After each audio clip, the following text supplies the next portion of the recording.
Hi and welcome to the channel. In this tutorial, I'll show you the most important settings for exporting your report to meet all your needs. For this video, I'll use the template All Products. These adjustments work for all report options, whether you're choosing a template or creating a product or order report.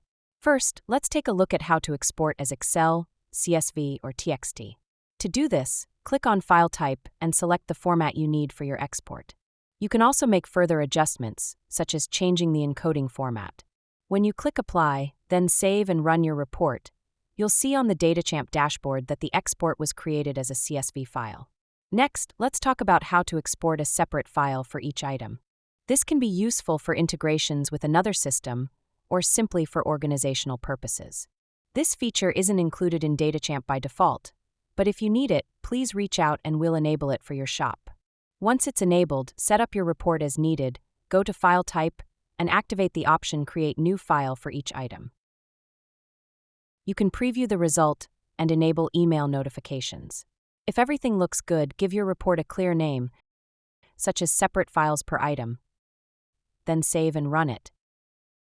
You can also set a schedule for the report to run automatically. When you download the report, you'll see that each product is exported into a separate CSV file. And that's it. I hope this tutorial was helpful. If you have any questions, let me know in the comments. See you in the next video.